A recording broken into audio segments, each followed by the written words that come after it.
యేసుక్రీస్తు వారి పరిశుద్ధ నామములో ఈ యొక్క శుక్రవారం బైబిల్ తరగతి చేసినటువంటి క్రీస్తునందు ప్రతి సహోదరికి సహోదరి మనందరికీ వందనాలు తెలియపరుస్తున్నాం. ఈ తరగతిలో మనం రోమపత్రిక చదువుతూ ఉన్నాం. పౌలు రాసినటువంటి పత్రికలోని రోమా పట్టణంలో ఉన్నటువంటి క్రీస్తు యొక్క సంఘానికి రాసినటువంటి పత్రిక చదువుతూ ఉన్నాం. 4వ అధ్యాయంలో ఉన్నాం. దాన్ని కొనసాగించుకుందాం.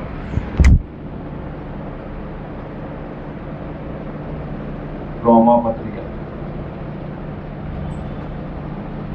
రోమీలకు రాసినటువంటి పత్రిక. రోమా పట్టణంలో ఉన్నటువంటి క్రీస్తు యొక్క సంఘాలు చాలా ఉన్నాయి. ఆ క్రీస్తు యొక్క సంఘాలకి పౌలు ఈ పత్రిక రాసినట్టుగా మనం చూస్తాం. ఇప్పుడు ఈ పుస్తకంలో ప్రధానమైనటువంటి చర్చనీయాంశం ఏంటంటే నీతిమంతుడు విశ్వాస మౌనంగా జీవించిన విషయాన్ని చెప్పుకుంటాడండి. అంటే ఇప్పుడు ఎందుకు ఈ అంశాల గురించి మాట్లాడాలంటే, పౌలు రోమా పట్టణంలో యూదుల్లో నుంచి క్రైస్తవులైన వారు ఉన్నారు, అన్యుల నుంచి క్రైస్తవులైన వారు ఉన్నారు. అంటే 2 వర్గాల వాళ్ళు ఉన్నారు. ఇప్పుడు వచ్చిన సమస్య ఏంటంటే, యూదులు అన్యుల మీద అతిశయిస్తున్నారు, అన్యులేమో యూదుల మీద అతిశయిస్తూ ఉన్నారు. అంటే ఒకరి మీద ఒకళ్ళు అతిశయిస్తూ ఉన్నప్పుడు మే నీతిమంతులు అంటే మే నీతిమంతులు, మే నీతిమంతులు అంటే మే నీతిమంతులు. అయితే దేవుడు ఈ పత్రిక రాసినటువంటి సంగతులుగా గమనిస్తున్నప్పుడు ఎవరో నీతిమంతులు కాదు, అంటే అందరూ పాపులే. అంటే పాపులైన మనుషులు దేవుడితో సహవాసం చేయాలంటే ఈ పాపైన మనుషులు దేవుడు ఏం చేస్తాడు? నీతిమంతులుగా తీరుస్తాడు. అంటే నీతిమంతులు తీర్చబడటం అనే విషయం గురించి మొదటి భాగంలో మొదటి 8 అధ్యాయాలు చెప్తాడు. ఎవరి విశ్వాసలో ఇది 9వ అధ్యాయం నుంచి 11వ అధ్యాయం వరకు చెప్తాడు. ఎవరి విశ్వాసలో 12వ అధ్యాయం నుంచి 16వ అధ్యాయం వరకు ఆ విశ్వాస జీవితాన్ని గురించి చెప్తాడు. అంటే విశ్వసించిన ఆ జీవితం ఎలా ఉంటుంది, సంఘంతో కానీ దేవుని పట్ల కానీ విశ్వాసంలో నీతిమంతులు తీర్చబడిన వాడు దేవుని పట్ల ఎలా ఉంటాడో, సంఘం పట్ల ఎలా ఉంటాడో, వ్యక్తిగతంగా ఎలా ఉంటాడో, సహోదరులతో ఎలా ఉంటాడో, శత్రువుల పట్ల ఎలా ఉంటాడో, అధికారులతో ఎలా ఉంటాడో, విశ్వాసంలో బలహీనమైన వాడి విషయంలో ఎలా ఉంటాడో, అట్లా ప్రతి వాడి విషయంలో మనకి ఎలా జీవిస్తారో వాళ్ళ జీవితాన్ని గురించి ప్రస్తావిస్తాడు. 16వ అధ్యాయంలో 15వ అధ్యాయం చివరి భాగంలో 16వ అధ్యాయంలో ముగింపు మాటలు మనకు ముగింపు కనబడింది. అంటే మొదటి 3వ అధ్యాయంలో ఉన్నటువంటి విషయాలు మనం చెప్పుకున్నాం. 1వ అధ్యాయంలోనేమో అన్యులు పాపులు అనే విషయం చెప్పాడు. అంటే అన్యులు ఎలా పాపం చేశారంటే, దేవుడి గురించినటువంటి సత్యాన్ని అడిగించి దుర్నీతి చేత సత్యాన్ని అడిగించిన మనుషులు ఆత్మ సంబంధంగా ఏమైపోయారంటే భ్రష్టత్వానికి లోనైపోయారనే విషయం చెప్పుకున్నాం. అంటే భ్రష్టత్వానికి లోనైన మనుషులు ఉన్నటువంటి దుర్గుణాలు, దుర్నీతి కానీ, దుష్టత్వం కానీ, లోపం కానీ, కలహం కానీ, కపటం కానీ, ఇవన్నీ మనిషిలో ఉండేటువంటి ఆత్మ సంబంధమైనటువంటి దుర్గుణాలండి. అంటే శారీరక మనుషులు బాగానే ఉంటారు కానీ ఆత్మ సంబంధంగా భ్రష్టత్వానికి లోనైన వ్యక్తిలో ఉన్నటువంటి దుర్గుణాలు ఇవి ఎక్కడికి నడిపిస్తాయి మనుషులు అంటే మరణానికి నడిపిస్తాయి. నాలో దుర్నీతి ఉంది. దుర్నీతి అనేది దేవుని నీతి కాదు, అది చెడ్డ నీతి. ఈ చెడ్డ నీతి నాలో ఉంటే నేను దేవుని దృష్టి ఎలా అంటే భ్రష్టున్నాను, భ్రష్ట మనసు కలిగిన వాడిని అనమాట. దుర్నీతే కాదు, దుష్టత్వమే కాదు, లోభమే కాదు, కలహాలే కాదు, 21 చెడ్డ లక్షణాలు చెప్పాడు. అంటే అవి ఏమున్నా సరే మనం దేనికి అర్హులం అంటే మరణానికి అర్హులము. అయితే దేవుడు న్యాయవంతుడు కాబట్టి భ్రష్ట మనసు కలిగిన వాడి విషయంలో కూడా రక్షించబడటానికి ఏం చేస్తాడండి? మనుషులకు అవకాశం ఇస్తున్నాడండి. అంటే లోకం దురాశ అనుసరించి నడుచుకోవటం వల్ల మనం పూర్వం ఏమంటే భ్రష్టత్వంలోనే ఏమంటాడు పేతురు రాసిన పత్రికలో, మనందరిలో దురాశ ఉందా లేదండి? దురాశ ఉందండి. ఈ దురాశ అనుసరించి నడుచుకోవటం వల్ల భ్రష్టత్వానికి లోనైపోయాం. ఈ భ్రష్టత్వంలో ఉన్న మనుషుల్ని రక్షించే విషయం దేవుడు క్రీస్తు ద్వారా మనకు రక్షణ కలుగు చేస్తే రక్షించబడిన వారు కూడా చాలా మంది మళ్ళీ ఎక్కడికి వెళ్ళిపోతున్నారండి? అదే భ్రష్టత్వంలోకి వెళ్ళిపోయి ప్రమాదంలోకి వెళ్ళిపోతున్నారండి. కాబట్టి మొదటి అధ్యాయంలో మనం చూస్తే ఏంటంటే అన్యజనులు పాపులు అనే విషయం చూసాం. అన్యజనులు పాపులు అనే విషయం యూదులు విన్న తర్వాత చూసారా మీరు ఎలాంటి భ్రష్టులు అని వాళ్ళ మీద ఏం చేస్తారంటే అతిశయిస్తారండి. ఓ యూదుడా, నువ్వు అతిశయిస్తున్నావు, నువ్వేం తక్కువే కాదు, నీకు ధర్మశాస్త్రం ఉంది కానీ ధర్మశాస్త్రాన్ని పాటించే మనిషివి కాదు. ఇతను బోధించి నువ్వు మాత్రం దాన్ని ఏం చేయట్లేదు, నీకు నువ్వు బోధించుకోవట్లా. అంటే ఇతరులు బోధిస్తున్నా తప్ప నీకు నువ్వు దాన్ని ఏం చేయట్లేదు, బోధించుకోవట్లా. కాబట్టి నువ్వు కూడా పాపవే అనే విషయాన్ని 2వ అధ్యాయంలో యూదుల పాపులు అనే విషయం చెప్పాడు. 3వ అధ్యాయంకి వచ్చిన తర్వాత ఎదురని లేదు, అడ్డుడని లేదండి, ఏ భేదం లేదు. అందరూ పాపం చేసి దేవుడిని గురించి మహిళ పొందలేని స్థితిలో ఉన్నారు. అంటే లోకంలో మనుషుల యొక్క పరిస్థితికి వివరించాడండి. 10వ అధ్యాయం 10వ వచనం నుంచి 3వ అధ్యాయము 18 వరకు లోకంలో మనుషులు ఎంత ప్రమాదకరమైన స్థితిలోకి ఉన్నారో చెప్పాడండి. అంటే నీతిమంతులు లేడు, ఒకడునో లేడు, దేవుడిని వెతికే వాళ్ళు లేడు, దేవుడిని వెతికే మనస్తత్వం లేదండి. అందరూ త్రోవ తప్పేకమ్మగా ఏమైపోయారంటే పనికి మాలిన వారయ్యారు అన్నాడండి. శాంతి మార్గాన్ని వాళ్ళు ఎరగరు అన్నాడండి. వాళ్ళ గొంతుకు తెలిసిన సమాధి అన్నాడండి. వాళ్ళ నాలుగు కింద సర్పవిషం ఉంది అన్నాడండి. ఈ మంచి మాటలే చెడ్డ మాటలు, చాలా ప్రమాదకరమైనటువంటి మాటలు అన్నారు. అంటే వాళ్ళు శాంతి మార్గాన్ని ఎరగరు అంటే ఎప్పుడు దేని గురించి ఆలోచన చేస్తారండి. మనుషులతో సమాధానంగా బ్రతకడానికి, సమాధానంగా జీవించడానికి ఇష్టపడతారు. ఎప్పుడు అస్తమానం కలహాలకే.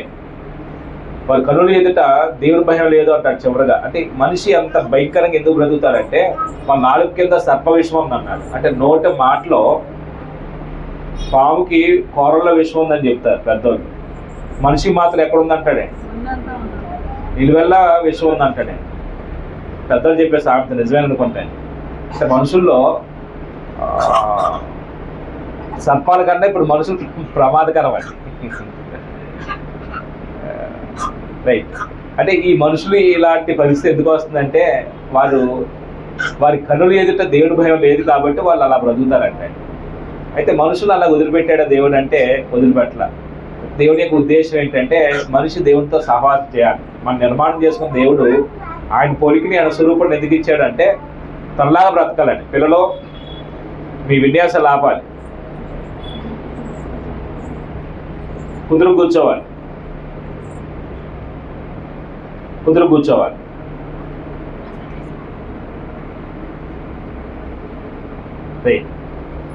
అంటే దేవుడేమో మనం నిర్మాణం చేసుకుంది ఆయనతో సహవాసం కలిగిన వాళ్ళు ఉన్నారని దేవుడు కోరిక అండి. ఆయన కోరికని, ఆయన ఇమేజ్ని, ఆయన స్వభావాన్ని, ఆయన స్వరూపాన్ని మనకి ఎందుకు ఇచ్చాడండి? మనం ఆయనతో సహవాసం చేయాలని. పాపం ఏం చేస్తుందంటే దేవుని వల్ల కలిగి జీవించి మనిషిని వేరు చేస్తుందండి. అయితే మనిషికి ఇది పాపం తెలియపరచడానికి ఏం చేసిన మొదట ఇస్రాయేలుకి ధర్మశాస్త్రం ఇచ్చాడు. ఆ ధర్మశాస్త్రం వల్ల ఏ మనిషి నీతిమంతులు తీర్చబడే అవకాశం లేదు. కానీ ధర్మశాస్త్రానికి వేరుగా దేవుడు ఏం చేస్తాడు, మనిషి నీతిమంతులు తీర్చాలని దేవుని యొక్క ప్రయత్నం అండి. అది ధర్మశాస్త్రం సాక్ష్యం ఇస్తుంది, ప్రవక్తలు కూడా సాక్ష్యం ఇచ్చారు. అది ఎలాగంటే క్రీస్తు యేసు విశ్వాసం వల్ల మనుషులను దేవుడు ఏం చేస్తున్నాడు, నీతిమంతులుగా తీరుస్తున్నాడు. అప్పుడు 3వ అధ్యాయంలో 2వ భాగంలో ఏం చెప్తున్నాడంటే దేవుడు మనుషుల్ని విశ్వాసం వల్ల నీతిమంతులు తీరుస్తున్నాడు అనే విషయం చెప్పాడండి. అప్పుడు ప్రశ్న వచ్చింది, అంటే విశ్వసిస్తే నీతిమంతులు తీరుస్తాడా? అవును, తీరుస్తాడు అనడానికి 4వ అధ్యాయంలో మనం చెప్పుకున్న విషయం ఏంటంటే అబ్రహామును ఉదాహరణ తీసుకొచ్చాడండి. అంటే అబ్రహామే కాదు, మీ పాత నిబంధనలు మొట్టమొదట నీతిమంతులని ఒక ఆయన సాక్ష్యం ఇచ్చాడండి. ఒక ఆయన గురించి దేవుడు పాత నిబంధనలో నీతిమంతులని దేవుడు ఒక ఆయన గురించి సాక్ష్యం ఇచ్చాడు. ఎవరండి ఆయన? నోవా కంటే ముందే నీతిమంతులు లేదండి. హేబేలు నీతిమంతులను సాక్ష్యం పొందాడండి. ఎక్కడ ఉందండి ఆ మాట?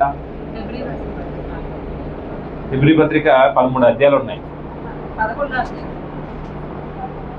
11వ అధ్యాయంలో ఎన్నో వచనం అండి? సరే, హెబ్రీ పత్రిక 11వ అధ్యాయంలో 4వ వచనం ఒకసారి చూడండి. 4వ వచనంలో హేబేలు గురించి మాట్లాడుతూ విశ్వాసాన్ని బట్టి అంటండి హేబేలు కయీను కంటే శ్రేష్టమైన బలి దేవునికి అర్పించును. దేవుడు అతని అర్పణ గురించి సాక్ష్యం ఇచ్చినప్పుడు అతడు విశ్వాసం బట్టి నీతిమంతుడని సాక్ష్యం పొందెను. విశ్వాసం బట్టి దేవుడు ఆయన ఎలా చూసాడంటే, అంటే ఇప్పుడు కొత్త నిబంధన బోధ, పాత నిబంధనలు కూడా ఈ బోధ ఉందా? విశ్వాసం వల్ల నీతిమంతులు తీర్చబడతారనే బోధ పాత నిబంధన నుంచి ఉందండి. అంటే ఆది నుంచి దేవుడు విశ్వసించిన వారిని ఎలా చూస్తున్నాడంటే నీతిమంతుడికి ఎంచుతున్నాడే. అంటే విశ్వాసాన్ని బట్టి నీతిమంతుడికి ఎంచుతాడు. ఆ విశ్వాసాన్ని కొనసాగించడానికి ఏం చేయాలంటే తప్పకుండా ప్రతి మనిషి క్రియలు చేయాలండి. అయితే కొత్త నిబంధన ప్రకారంగా మనము నీతి నుంచి చేసే క్రియల వల్ల మనిషికి రక్షణ రాదండి. మన దాన ధర్మాల వల్ల కానీ మన పుణ్యకార్యాల వల్ల కానీ రక్షణ రాదు. మరి ఎలా వచ్చిందంటే అది దానంగా ఇవ్వబడింది, కృప ద్వారా ఇవ్వబడింది, ఉచితంగా ఇవ్వబడింది. అది దేవుని యొక్క కనికరం చేత కృప ద్వారా మనకు అనుగ్రహించబడింది. తీతు పత్రిక కానీ మనం చదువుతున్నప్పుడు, రోమపత్రిక కానీ ఎఫెసు పత్రిక కానీ చదువుతున్నప్పుడు అది క్రియలు బట్టి కలిగేది కాదు. కాబట్టి మనం ఎవరు కూడా ఏం చేయని అవసరం లేదండి, అతిశయించిన అవసరం లేదండి. అందుకే రోమపత్రిక 3వ అధ్యాయం చెప్పిన మాట ఏంటంటే ఇటు న్యాయం బట్టి అది కొట్టివేయబడింది, క్రియా న్యాయం బట్టి కొట్టివేయబడిందా? అతిశయ కారణం విశ్వాస న్యాయం బట్టి కొట్టివేయబడిందా? ఇటు న్యాయం బట్టి కొట్టివేయబడిందండి. అతిశయించడం అనే ఒక గుణాన్ని దేవుడు కొట్టివేశాడు. ఇటు న్యాయాన్ని బట్టి కొట్టివేశాడు, క్రియా న్యాయాన్ని బట్టా విశ్వాస న్యాయాన్ని బట్టా?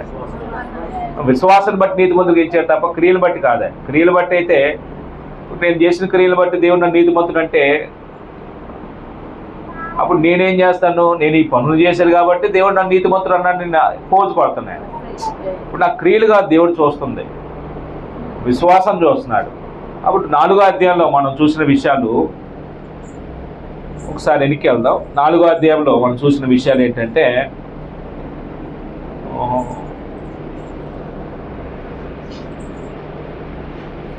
విశ్వాసం మూలంగా నీతిమంతులుగా తీర్చబడిన వానికి ఉదాహరణ అబ్రహాం గురించి చెప్పి 3-4 వచనాల్లో అబ్రహాం దేవుని నమ్మిన అతనికి నీతిగా ఎంచబడిన అన్నాడండి. అంటే దేవుడు విశ్వాసాన్ని బట్టి అబ్రహాంని నీతిమంతులని సాక్ష్యం ఇచ్చిన విషయం ఆదికాండము 15వ అధ్యాయము 6వ వచనంలో మనం చూస్తాం కదండి. అబ్రహాం దేవుని నమ్మెను, అది అతనికి నీతిగా ఎంచబడిన అన్నాడండి. 4వ వచనంకి వచ్చిన తర్వాత పనిచేయవాడికి జీతం రుణమే కానీ దానంగా ఎంచబడదు అంటాడు. పనిచేసిన వాడికి ఇచ్చే డబ్బులు రుణమా దానమా? రోజంతా పని చేస్తే సాయంత్రం కూలి ఇస్తారండి, అది దానంగా ఇచ్చేదా రుణంగా ఇచ్చేదా? రుణం అంటే పని చేస్తానికి వేతనం. ఏ పని చేయకుండా ఒకవేళ ఏదైనా సహాయం కోరి అయ్యా నాకు ఇబ్బంది ఉంది నాకు సహాయం చేయమని ఆశిస్తే అతనికి ఏదైనా కొంత సహాయం చేస్తే అది రుణమా దానమైందా? అది దానం అండి. ఇప్పుడు మనం భక్తిహీనులైనటువంటి మనం నీతిమంతులు తీర్చబడటానికి ఏ పని చేయకుండా ఆ నీతిమంతుగా తీర్చి ఆ దేవుని యందు విశ్వాసం ఉంచాం. ఆ విశ్వాసాన్ని బట్టి ఆ దేవుడు నన్ను నీతిమంతుడు అన్నాడు. అది దానంగా ఇచ్చాడా రుణంగా ఇచ్చాడా? ఏమండి? దానంగా ఇచ్చాడే. ఆ దానంగా ఇచ్చాడు అనటానికి ఉచితంగా ఇచ్చాడు, అది క్రియలు బట్టి కలిగింది కాదు. ఉచితంగా దేవుడు మనకు అనుగ్రహించాడు. అది అబ్రహాం దగ్గరే కాదండి, దావీదు కూడా చెప్పిన విషయం చెప్పాడు. 6 వచనంలో 6-8 వచనాల్లో మనం చదువుకున్నాం. ఆ ప్రకారమే క్రియలు లేకుండా దేవుడు ఎవరు నీతిమంతుడిగా ఎంచెనో ఆ మనుషుడు ధన్యుడని దావీదు కూడా చెప్తున్నాడు. అంటే క్రియలు లేకుండా నీతిమంతుడని దేవుడు ఎవరిని ఎంచాడో ఆ మనుషుడు ధన్యుడని ఎవరు చెప్పాడే? దావీదు కూడా చెప్పాడు. 32వ కీర్తనలో చెప్పిన మాట అది కూడా మనం మాట్లాడుకున్నాం. ప్రభు చేత నిర్దోషిని ఎంచబడేవాడు ధన్యుడు. ఈ ధన్యవచనము సున్నత కలిగిన వారి గురించి చెప్పబడిందా, సున్నత లేని వారి గురించి అంటే సున్నత లేని వారి గురించి కూడా చెప్పబడిందండి. ఒకవేళ సున్నత కలిగిన వారు అనుకోండి, విశ్వాసం ఏమైంది? వ్యర్థమైపోయింది. సున్నతి ముందా? విశ్వాసం నీతిమంతులు తీర్చబడటం ఉందా? నీతిమంతులుగా తీర్చబడటం ఉందండి. సున్నత అనేది 17వ అధ్యాయంలో వచ్చింది. దేవుడు అబ్రహాంని ఎప్పుడు నీతిమంతులు అన్నాడు? 15వ అధ్యాయంలో అన్నాడండి. అప్పుడు అబ్రహాము దేవుడు చేసిన వాగ్దానాల గురించి కూడా ప్రస్తావించాడు. 13వ వచనంకి వెళ్ళిపోదాం. 13వ వచనంలో ఇవన్నీ మనం మాట్లాడుకున్నాం. అబ్రహాం యొక్క విశ్వాసం గురించి ఈరోజు మనం మాట్లాడుకోవాలి. 13వ వచనంలో అతడు లోకమునకు వారసుడగునను వాగ్దానము అబ్రహాముకైనను అతని సంతానముకైనను ధర్మశాస్త్ర మూలంగా కలుగులేదు కానీ విశ్వాసం వలన నీతి మూలంగానే కలిగెను. ఇప్పుడు దేవుడు అబ్రహాము వాగ్దానం చేశాడు, సంతానం ఇస్తానని వాగ్దానం చేశాడు. ఎవరైనా చెప్తారు? స్త్రీలు చెప్తారండి అబ్రహాము దేవుడు ఏమేమి వాగ్దానం చేశాడో? స్త్రీలు చెప్తారో ఏమేమి దేవుడు వాగ్దానం చేశాడో? సంతానం ఇస్తా అని చెప్పాడు, భూభాగం ఇస్తా అని చెప్పాడు, ఇంకా ఇంకేం చెప్పాడు? నీ సంతానం వల్ల భూలోకంలో వంశాలన్నీ ఆశీర్వదించబడితే చెప్పాడు. హలో మేడం గారు, నువ్వు కుదురుకుండా అట్లా కొడతా చెప్తున్నా.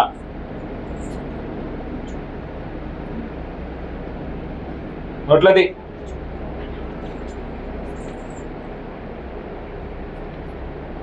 సంతానమేమో ఇస్సాకు, భూభాగమేమో కనాను.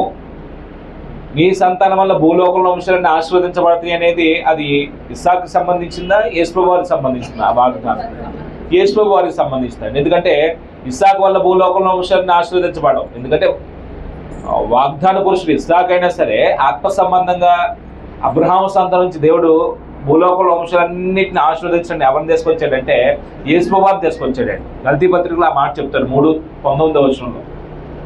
అబ్రహాముకు అనేక వాగ్దానం చేశాడు, కానీ అనేకుల గురించి అన్నట్టు కాకుండా ఒకని గురించి అన్నట్టే ఆ సంతానం క్రీస్తు అన్నాడు. క్రీస్తు ద్వారానే భూలోకంలో వంశాలన్నీ ఆశీర్వదించబడతాయని కొత్త నిబంధనలు ఎక్కడ చూసాం మనము? యేసు ద్వారా భూలోకంలో వంశాలన్నీ ఆశీర్వదించబడతాయని మన కొత్త నిబంధనలు ఎక్కడ చూసామండి? గలతీ పత్రిక అపోస్తల కార్యం ఎన్నో అధ్యాయం చూసేవాడు? 3వ అధ్యాయం 26వ వచనం మర్చిపోకూడదు. అంటే భూలోకంలో వంశాలను ఆస్వాదించబడతాయి అన్నమాట. దేవుడు ఇశ్రాయేల్లో యేసువారిని పుట్టించి ఆయన వల్ల ఆస్వాదించాలని దేవుని యొక్క ప్రణాళిక అండి. ఒకసారి అపోస్తల కార్యములు 3:26 ఒకసారి చూడండి. 3:26 దేవుడు తన సేవకును పుట్టించి మీలో ప్రతి వాణ్ణి దుష్టత్వం నుంచి మళ్లించడం వలన మిమ్మల్ని ఆశీర్వదించడానికి ఆయన మొదట మీ వద్దకు పంపినని చెప్పాను. అంటే యేసుక్రీస్తు వారు ఇశ్రాయేలు జనాంగంలో ఎందుకు పుట్టాడంటే దుష్టత్వం నుంచి మళ్లించి వదిలిపెట్టలేదండి. వారిని ఏం చేయాలనుకున్నా అంటే ఆశీర్వదించడానికి. ఏ ఆశీర్వాదాలు ఇచ్చాడు దేవుడు? యేసు ద్వారా ఆత్మ సంబంధమైన ఆశీర్వాదాలు. అది మనం ఎఫెసీ పత్రికలో మనం చూస్తామండి. రోమపత్రిక వచ్చేద్దాం, మన పాటలోకి వచ్చేద్దాం. రోమపత్రిక వచ్చేద్దాం. అప్పుడు 13వ వచనంలో అతడు లోకమునకు వారసులగునను వాగ్దానము అబ్రహాముకైనను అతని సంతానముకైనను ధర్మశాస్త్ర మూలంగా కలుగలేదు. కానీ అంటే ఇప్పుడు యేసు ప్రభు వల్ల భూలోకంలో వంశాలను ఆశీర్వదించబడతాయి అనేది ధర్మశాస్త్రం వల్ల వచ్చిందా, వాగ్దానం వల్ల వచ్చిందా? దేని వల్ల వచ్చిందండి? దేవుడు అబ్రహాము చేసిన వాగ్దానం వల్ల ఆ సంతానం వచ్చిన తర్వాత ఆశీర్వదించబడతాయనే మాట ధర్మశాస్త్రాన్ని బట్టి వచ్చింది కాదు, అబ్రహాము దేవుడు చేసిన వాగ్దానం బట్టి వచ్చిందండి. ఇక్కడ అదే మాట ఏమంటాడంటే అతడు లోకమునకు వారసులగును. ఆ వాగ్దానము అబ్రహాముకైనను అతని సంతానముకైనను ధర్మశాస్త్ర మూలంగా కలగలేదు, కానీ విశ్వాసం వలనైనా నీతి మూలంగానే కలిగిను. ధర్మశాస్త్ర సంబంధులు వారసులైన ఎడల విశ్వాసం వ్యర్థమగును, వాగ్దానము వ్యర్థమగును. ఒకవేళ ధర్మశాస్త్ర సంబంధులే వారసులు అనుకోండి, పిల్లలు అనుకోండి, మరి విశ్వాసం ఏమైపోయిందండి? విశ్వసించిన వారందరూ ఏమైపోతుందండి? విశ్వాసాన్ని వ్యర్థమండి. మరి ఇంకో మాట చెప్పాడు, విశ్వాసమే కాకుండా వాగ్దానం ఉన్నాయి కదా, వాగ్దానాన్ని ఏమైపోతాయి? నిరర్ధకం అయిపోతాయి. అంటే ఇప్పుడు విశ్వాసం ముఖ్యమా, ధర్మశాస్త్రం ముఖ్యమా? వాగ్దానం ముఖ్యమా? అంటే వాగ్దాన శాస్త్రం ఉండియా, విశ్వాసం శాస్త్రం ఉండిద్దా, ధర్మశాస్త్ర శాస్త్రం ఉండిద్దా? విశ్వాస శాస్త్రం ఉండిద్ది, వాగ్దాన శాస్త్రం ఉండిద్ది. ధర్మశాస్త్రం కొంతకాలానికి ఏమైపోయింది అంటే మరుగైపోయిందండి. అది ధర్మశాస్త్రం మధ్యలో వచ్చింది కాబట్టి మధ్యలో వెళ్ళిపోయింది. దేవుడి నిత్యుడు ఆయన చేసిన వాగ్దానం నిత్యమైంది కాబట్టి ఆయన వాగ్దానం చేసిన తర్వాత ఆ వాగ్దానాన్ని అబ్రహాం దగ్గర నుంచి విశ్వాసులు ఏం చేశారు? విశ్వాసంతో కనిపెడుతూ వచ్చారండి. ఆ వాగ్దానం ఏమవుదు? నిరర్ధకం అవ్వదు. అప్పుడు ఇంకో మాట అంటున్నాడు, ఏమంటున్నాడంటే ఏలైనగా ధర్మశాస్త్రము ఉగ్రతను పుట్టించుటకును లేకపోతే ఉగ్రతను పుట్టించును, ధర్మశాస్త్రం లేని వల్ల అతిక్రమం లేకపోవను. ధర్మశాస్త్రం ఏం తెచ్చింది ఇశ్రాయేలు మీదకి? దేవుడు ఉగ్రతను తెచ్చిందండి. ఎలాగండి అంటారేమో, ఆజ్ఞ లేనప్పుడు దేవుడు వారి మీద ఏం చేయడు? శిక్ష విధించడండి. ఆజ్ఞ వచ్చిన తర్వాత ఆజ్ఞ మీరటం పాపంగా దేవుడు చూస్తాడు. మనకు దానికి ఉదాహరణ చెప్పుకున్నాం. తండ్రి బయటికి వెళ్తూ ఎగ్జామ్స్ వస్తున్నాయి నాన్న, నువ్వు టీవీ పెట్టుకోవద్దు, చదువుకోరని చెప్పాడు. ఇక్కడ ఆటకాయతనంతో తండ్రి బయటికి వెళ్ళిపోయాడు కాబట్టి పుస్తకాలు పడేసేసి టీవీ చూస్తున్నాడు. వచ్చేసరికి ఏం చేస్తాడు తండ్రి?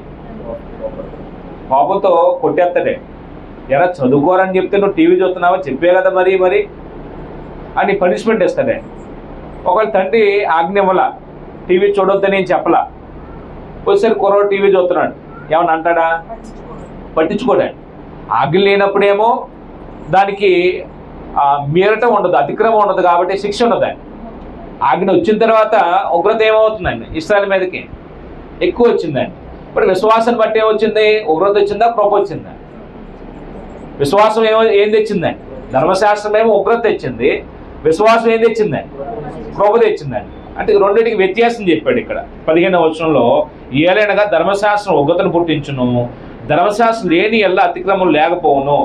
ఈ హేతు చేతను ఆ వాగ్దానము యావత్ సంతతికి అనగా ధర్మశాస్త్రము గలవారికి మాత్రము గాక అబ్రహాముకున్నట్టి విశ్వాసం గలవారికి కూడా దృఢము కావాలని కృపను అనుసరించిందై ఉన్నట్లు అది విశ్వాస మూలముదైను. 17 నుంచి 25 వరకు అబ్రహాం విశ్వాసం గురించి చెప్పాడండి. ఇది రాసుకుందాం. 4వ అధ్యాయము రోమాపత్రిక 17 నుంచి 25 వరకు అబ్రహాము విశ్వాసం గురించి మాట్లాడాడు. అబ్రహాము విశ్వాసం గురించి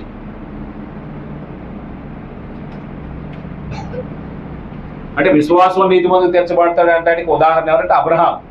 మరి అబ్రహాము ఎలాంటి విశ్వాసం కనపరిచాడు అనేది ఆయన జీవితంలో జరిగినటువంటి విశ్వాసంతో జరిగించినటువంటి కొన్ని సంగతులు చెప్పాడండి. ఆయన విశ్వాసం బట్టి ఏమేమి చేశారో కొన్ని చెప్పాడండి. ఇక్కడ ఏమంటాడంటే 17వ వచనంలో తాను విశ్వసించిన దేవుని ఎదుట అనగా మృతులను సజ్జుడిగా చేయవాడును లేని వాటిని ఉన్నట్టుగా పిలుచువాడినైనా దేవుని ఎదుట అతడు మనకందరికీ తండ్రి ఉన్నాడు.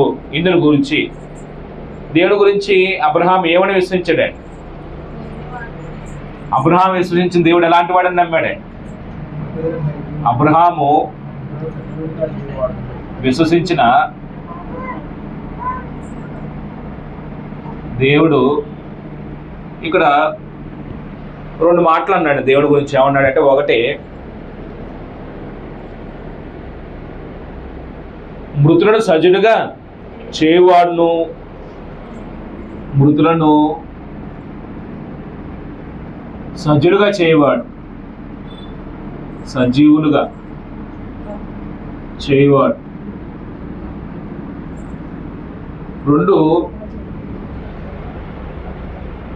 లేని వాటిని ఉన్నట్టుగా పిలుచువాడినైనా, లేని వాటిని ఉన్నట్టుగా పిలుచువాడు, ఉన్నట్లుగా పిలుచువాడు.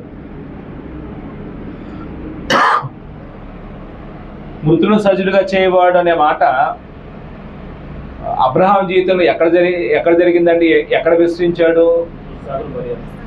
ఇస్సాకును బలిగా అర్పించే సందర్భంలో దేవుడు లేక పుట్టిన బిడ్డను బలిగా అర్పించమన్నప్పుడు 25 సంవత్సరాలు నిరీక్షణ ప్రతిఫలంగా పుట్టినటువంటి సంతానం, ఈయన వల్లే భూలోకంలో వంశాలన్నింటినీ అంటే ఇస్రాయేలునంత మారుస్తాను అంటే భూమి మీద ఉన్న జనాంగాన్ని కంపేర్ చేసినప్పుడు లెక్కకు విస్తారంగా ఇస్రాయేలునంత లేకపోతే ఆకాశ నక్షత్రాలంత విస్తరింపజేస్తానని వాగ్దానం చేశాడు ఇస్సాకు సంతానం నుంచి వచ్చే బిడ్డల గురించి.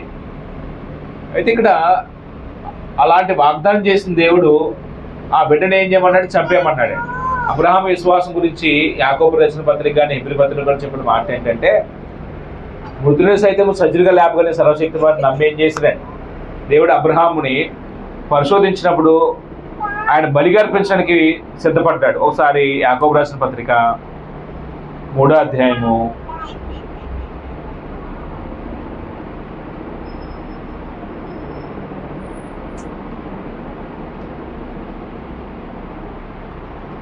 21వ వచనం ఒకసారి చూడండి. మన పితరుడైన అబ్రహాము తన కుమారుడు ఇస్సాకు బలిపీఠం మీద అర్పించినప్పుడు అతడు క్రియల వల్ల నీతిమంతుడని తీర్పు పొందలేదా? 23వ వచనంలో అబ్రహాం ఏం నమ్మాడో చెప్తున్నాడు అంటే యాకోబు రాసిన పత్రిక రోమపత్రిక చదువుతున్నప్పుడు కొంచెం వ్యత్యాసం కనపడింది. ఇక్కడేమో క్రియల వల్ల నీతిమంతుడు అంటాడు, అక్కడేమో విశ్వాసం బట్టి నీతిమంతుడు అంటాడు. రెండింటి వ్యత్యాసం ఏంటంటే 23వ వచనంలో కాబట్టి అబ్రహాం దేవుని నమ్మెను, అది అతను నీతిగా ఎంచబడిను అను లేఖనం నెరవేర్చబడిను.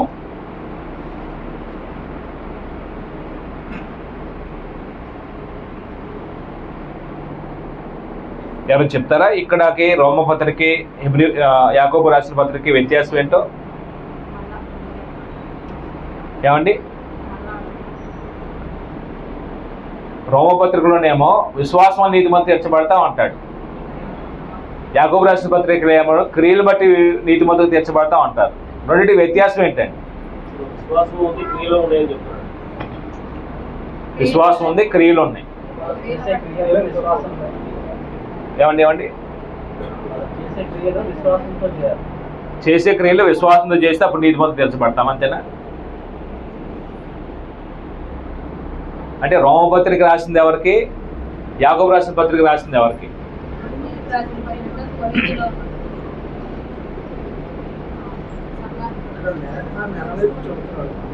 లేఖనాలు నెరవేర్చుతున్నారు. అంటే రోమపత్రిక రాయబడిన సందర్భాన్ని మనం గమనిస్తున్నప్పుడు అన్యజనులు పాపం చేశారు, యూదులు పాపం చేశారు. అంటే నీతిమంతుడు ఎవడో లేడు, ఏ భేదం లేదు, అందరూ పాపం చేసి దేవుడి నుంచి మనం పొందలేకపోతున్నారు. మనుషుల పరిస్థితి ఏంటి? దుర్నీతిపరుడు బ్రతుకుతున్నాడు, దేవుడు ఏమో నీతిపరుడు, నేనేమో దుర్నీతిపరుడిని. అనీతిమంతుడైన నన్ను నీతిమంతుడుగా చెయ్యాలి. ఇప్పుడు నేనేం చేయగలను నీతిమంతుడు అవ్వటానికి? డబ్బులు ఇస్తే నీతిమంతుడు అవుతానా? పుణ్యస్నానాలు చేస్తే నీతిమంతుడు అవుతానా? పోనీ తీర్థయాత్రలు చేస్తే నీతిమంతుడు అవుతానా? దాన ధర్మాలు చేస్తే నీతిమంతుడు అవుతానా? ఇవేవి క్రియల వల్ల మనిషి ఏం చేయడాడు. అలాగైతే డబ్బున్న వాళ్ళందరూ ఏమవుతున్నాయి? ఘోరమైన దుర్మార్గ క్రియలన్నీ చేస్తారు. ఒక రోజున కొంత డబ్బును తీసుకొచ్చి ఏం చేస్తారు? దాన ధర్మాలు చేసేసి, పుణ్యస్నానాలు చేసేసి, తీర్థయాత్రలు చేసేసి నీతిమంతులు తీర్చబట్టడానికి వస్తారండి. అయితే అలాగ క్రియల వల్ల నీతిమంతులు అయ్యే అవకాశం లేదండి. ఆ నీతిమంతుడు నన్ను దేవుడే ఏం చేస్తాడంటే నీతిమంతులు తీరుస్తాడు. ఆ నీతిమంతులు తీర్చబడే ప్రక్రియ దేవుడు కృప చూపిస్తున్నాడు, మన పాపాలు ఉపేక్షిస్తున్నాడు. క్రీస్తు కరుణాధారం బయలుపరిచి ఏం చేశాడు? యేసు ప్రభు యొక్క రక్తం ద్వారా మన నీతిమంతులుగా తీర్చాడు. నీతిమంతులుగా తీర్చబడే ప్రక్రియ ఎప్పుడు జరిగిద్దంటే నమ్మి బాప్తిసం పొందినప్పుడు. అంటే నమ్మటానికి రక్షణకు సంబంధం ఉందండి. నమ్మటం వల్ల మనం విధేయతను చూపిస్తున్నాము. ఆ విధేయత ఎక్కడ కనబరుస్తున్నాం అంటే బాప్తిసంలో. అంటే బాప్తిసం పొందినప్పుడు ఒక వ్యక్తి నీతిమంతులుగా తీర్చబడే ప్రక్రియ జరిగిద్దండి. అందుకే యేసు ప్రభు చెప్పిన మాట ఏంటంటే నమ్మి బాప్తిసం పొందిన వాడు రక్షించబడును అన్నాడండి. కాబట్టి నమ్మువారు ఆయన కృప చేతనే రక్షించబడతారని చెప్తాడు. నేను నమ్మి ఆ నమ్మకాన్ని విధేయత రూపంలో కనబరిచాను. అది బాప్తిసం అనే ప్రక్రియలో క్రీస్తు యొక్క రక్తం నా ప్రతి పాపాన్ని కడుగుతాను. ఇప్పుడు నేను నీతిమంతులుగా తీర్చబడటానికి క్రియలు కాదు అవసరం, దేవుని యందు నమ్మకం ఉంచాలి, విధేయత చూపించాలి. ఆ నమ్మకం అనేది దేంతో కూడిందే ఉండాలి? విధేయత కూడిందే ఉంటే నమ్మటం, విధేయత చూపించడం రెండు కలిపితే విశ్వాసం అండి. విశ్వాసం ఎప్పుడు ఒంటిగా సాగదు. విశ్వాసం ఏమేమి ఉంటాయి అంటే నమ్ముట ఉండిద్ది, విధేయత చూపించడం ఉండిద్దండి. విధేయత, నేను నమ్ముతున్నానండి కానీ విధేయత చూపించడం అంటే అది విశ్వాసం అవదు. లోకంలో చాలా మంది వాక్యం వింటున్నారు, మీరు చెప్పే సత్యం అంటున్నారు, ఇక్కడ వరకు ఆగిపోతున్నారు. విధేయత చూపించిన వాడు ఏం చేస్తాడు? దాన్ని అంగీకరిస్తాడు. అంగీకరించిన వ్యక్తి ఏం చేస్తాడు? రక్షణ కొరకు యేసు చెప్పినట్టుగా నమ్మి ఎక్కడికి వస్తాడండి? బాప్తిసం దగ్గరకు వస్తాడు. బాప్తిసం పొందితే ఆ వ్యక్తి ఏం చేయబడుతున్నాడు? క్రీస్తు యొక్క రక్తంలో తన పాపాలని కడిగి వేసుకుంటాడండి. అంటే ఇక్కడేమో రక్షణ కొరకు దేవుడు మనలో కోరుకునేది ఏంటంటే, చూసేది ఏంటంటే విశ్వాసం, క్రియలు కాదు. ఇప్పుడు ఈ రక్షణ కొనసాగాలి అంటే ఏముండాలండి? రక్షించబడిన వ్యక్తి ఆ రక్షణ కొనసాగాలంటే ఏముండాలండి? క్రియలు ఉండాలండి. అంటే యాకోబు రాసిన పత్రిక ఏమో విశ్వాసాన్ని కొనసాగించాలని చెప్తున్నాడు, ఇక్కడేమో నీతిమంతులుగా తీర్చబడటానికి అసలు బేస్ ఏంటో చెప్తున్నాడు అండి. ఆ నీతిని కొనసాగించాలంటే క్రియలు ఉండాలి. అంటే రోమపత్రిక మార్టిన్ లూథర్ గారు చదువుతున్నప్పుడు మొట్టమొదట ఆయన రోమపత్రిక బలంగా నమ్ముతాడు, యాకోబు పత్రికను ఏం చేశాడంటే గట్టి పరకతో పోల్చాడు అంటారు ఆయన. అది ఆయన లైఫ్ స్టోరీలో ఒక మాట రాశారంట. నేను చదవలేదు, అది కొంతమంది చెప్తారు సహోదరులు. అంటే యాకోబు పత్రికకి రోమపత్రికకి చిన్న క్లాష్ ఉంటుందండి. రోమపత్రికలోనేమో నీతిమంతుడు విశ్వాస మూలంగా జీవించాడు అంటాడు, మనం నీతిమంతులు తీర్చబడితే విశ్వాసం బేస్ అని అంటాడు రోమపత్రికలో. యాకోబు రాసిన పత్రిక వెళ్ళేసరికి విశ్వాసం క్రియలతో కూడిందే ఉండాలి, లేకపోతే నీ ఒంటి విశ్వాసం మృతం అంటాడు. ఈ రెండింటి క్లాష్గా ఉంటుందండి. రక్షించబడటానికి క్రియలు కాదు చూసేది, రక్షణ కొనసాగించడానికి మాత్రం ఏముండాలండి? క్రియలు ఉండాలండి. మన క్రియలు బట్టి మనం నీతిమంతులు తీర్చబడితే, రక్షించబడితే మనిషి అతిశయిస్తాడండి. అతిశయ కారణం ఎక్కడ? అది కొట్టివేయబడింది. అది ఎటు న్యాయం బట్టి కొట్టివేయబడింది? క్రియా న్యాయం బట్టియా, విశ్వాస న్యాయం బట్టి? విశ్వాస న్యాయం బట్టి అది కొట్టివేయబడింది. ఎఫెసీ పత్రిక 2వ అధ్యాయంలో కూడా 8వ వచనం చెప్పిన మాట ఏంటంటే, దేవుడు క్రీస్తునందు విశ్వాసం ఉంచడం వల్ల కృపచేతను మనల్ని ఏం చేసినాడు? రక్షించాడండి. అది దేవుడిచ్చిన దానంగా అన్నాడు. అది క్రియల మూలంగా కాదు కలిగింది, ఎవడు హర్షించడానికి వీలు లేదు అంటాడండి. ఎఫెసు పత్రికలో చెప్పాడు, తీతు రాసిన పత్రికలో కూడా చెప్పాడు 3వ అధ్యాయంలో. కనికరం చొప్పునే దేవుడు మనల్ని ఏం చేశాడే, రక్షించాడు, క్రియల వల్ల కలిగింది కాదు అంటాడండి. అంటే ఇప్పుడు ఈ నమ్మటం అనేదేమో సమాజం తెలుసుకున్నప్పుడు అవును కాదనే విషయంలో ఒక స్థిరత్వంకి వచ్చాం. దానికి మనం ఏం చేస్తాం, విధేయత చూపించే ప్రక్రియ ఎక్కడ జరిగిందంటే బాప్తిసం జరిగిందండి. అక్కడ బాప్తిసంలో క్రీస్తు యొక్క రక్తం ద్వారా మనిషి ఏమవుతాడే, నీతిమంతుడిగా తీర్చబడతాడు. ఆ నీతిని కొనసాగించడానికి మాత్రం విశ్వాసం కొనసాగటానికి కానీ నీతి కొనసాగించడానికి క్రియలు అవసరం అండి. విశ్వాసం పరిపక్వమైన స్థితికి రావాలంటే ఏం చేయాలండి, క్రియలు ఉండాలి. అందుకు అబ్రహాము విశ్వసించి ఏం చేశాడే, ఇందా సోదరులు చెప్పినట్టుగా విశ్వాసాన్ని కనబరచడానికి ఏం చేశాడే, క్రియలు చేశాడే. ఆ క్రియలు బట్టి ఆయన ఏం చేశారు, ప్రపంచం అంతా ఆయన నీతిమంతులని గుర్తించారండి. ఇప్పుడు విశ్వసించిన వాడు ఏమని విశ్వసించాడు దేవుడిని అంటే, మృతులను సజ్జులుగా చేయగలిగిన వాడు నమ్మాడండి. నేను ఈ బిడ్డను చంపేసినా సరే బూదిలో నుంచి కూడా దేవుడు ఏం చేయగలడు, ఇస్సాకుని బ్రతికించగలడు, అంత సర్వశక్తిమంతుడని. లేని వాటిని ఉన్నట్టుగా పిలిచేవాడు అని నమ్మాడండి. లేని వాటిని అంటే ఏమీ లేని దాంట్లో నుంచి కూడా దేవుడు ఏం చేయగలడండి, సృజించగలడండి. అందుకే బాప్తిసం ఇచ్చి యోహాను అంటాడండి, సర్ప సంతానమా, దేవుడు కావాలంటే ఈ రాళ్ళ నుంచి ఆయన పిల్లల్ని సంపాదించి అబ్రహాము పిల్లలను పుట్టించగలడు. అంటే వాళ్ళ యొక్క అతిశయం ఏంటంటే మీ అబ్రహాం సంబంధంలో అబ్రహాం సంతానం అని కాదు ఎగరేస్తారండి యూదులు. అబ్రహాం అంటే నీతి వాళ్ళలో ఉండదు, అబ్రహాం చేసిన క్రియలు ఉండవు. అబ్రహాం ఎవరినైనా నీతిమంతులు చంపడానికి ప్రయత్నం చేశారంటే అబ్రహాము, కానీ వీళ్ళు ఏం చేశారండి, నీతిమంతులు చంపడానికి ప్రయత్నం చేస్తారు, నీతిమంతులకి నీతికి విరుద్ధంగా బ్రతుకుతున్నారండి. అందుకు బాప్తిసం ఇచ్చేవాడు చాలా కోపంతో వారిని సర్ప సంతానం అన్నాడే. దేవుడు కావలిస్తే అబ్రహాముకు దేవుడు ఏం చేస్తాడు, ఈ రాళ్ళ వల్ల పిల్లలు పుట్టించగలడు. మీరు అబ్రహాం పిల్లలని చెప్పుకుంటున్నారు, మీరు వేషధారులని ఖండితంగా ఆయన ఖండిస్తాడే. అంటే లేని వాటిని ఉన్నట్టుగా పిలిచేవాడండి. అందుకే శారతో మాట్లాడుతూ కూడా దేవదూత ద్వారా మీదటి ఏడికి నీకు కుమారుని ఇస్తాను, నీ ఒళ్ళో కుమారుని ఉంచుతానని చెప్పాడండి, నీ గర్భంలో కుమారుని ఉంచుతానని చెప్పాడండి. అంటే లేని వాటిని ఉన్నట్టుగా దేవుడు ఏం చేయగలడండి, చూడగలడండి, కలుగు చేయగలడండి. సమస్తాన్ని నోటి మాట ద్వారా కలుగు చేసిన దేవుడు కదా, అసాధ్యమా? ఇంకో విషయం చెప్పాడు, ఇంకొకటి దేవుడి గురించి ఏమన్నాడంటే, దేవుడి గురించి ఆ 2 మాటలు చెప్పిన తర్వాత దేవుడు ఆయన గురించి ఇచ్చినటువంటి మాట చెప్పాడండి. ఏమన్నాడంటే, నిన్ను అనేక జన్మలకు తండ్రిగా నియమించుతని అని రాయబడి ఉన్నది. ఎక్కడ రాసినది? మనం ఆదికాండం 17వ అధ్యాయం 5వ వచనం చదివితే ఆ విషయం ఉంటుంది. 18వ వచనంలో నిరీక్షణకు ఆధారం లేని ఆ రోజుల్లో ఆయన ఎలాంటి విశ్వాసం కనపరిచాడో చెప్పాడండి. చూడండి ఒకసారి, నీ సంతానము ఇలాగ ఉండునని చెప్పిన దాన్ని బట్టి తాను అనేక జనములకు తండ్రి అగునట్లు నిరీక్షణకు ఆధారం లేనప్పుడు అతను నిరీక్షణ కలిగి నమ్మెను. 18వ వచనంలో నిరీక్షణకు ఆధారం లేని పరిస్థితిలో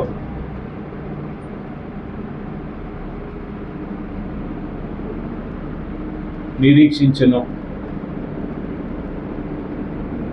అంటే ఇక్కడ నిరీక్షణకు ఆధారం లేకపోవడం అంటే ఏంటండి? నిరీక్షణకు ఆధారం లేకపోవడం అంటే నిరీక్షణకు ఆధారం లేకపోవడం అంటే ఏంటండి? నిరీక్షణ అనే మాటకి అర్థం తెలియదు. నిరీక్షణ అంటే ఏంటంటే ఓపికతో ఎదురు చూడటం అని. అంటే ఇప్పుడు చూసేదాని కొరకు ఎదురు చూస్తావు, చూడని దాని కొరకు ఎదురు చూస్తావు. కళ్ళు ఎదుట ఉన్నదాని కొరకు ఎదురు చూస్తావు, కళ్ళు ఎదుట లేని దాని కొరకు ఎదురు చూస్తావు. కళ్ళు ఎదుట ఉంటే నిరీక్షణ అవసరం లేదా? మనం పిల్లలు స్కూల్కి వెళ్ళినప్పుడు సాయంత్రం అవ్వగానే ఎదురు చూస్తారు తల్లిదండ్రులు, ఎందుకంటే వస్తారండి. ఎదురుంటే ఎదురు చూస్తామో వస్తారని. అంటే నిరీక్షణకు ఆధారం లేదు. కారణం ఏంటంటే ఇక్కడ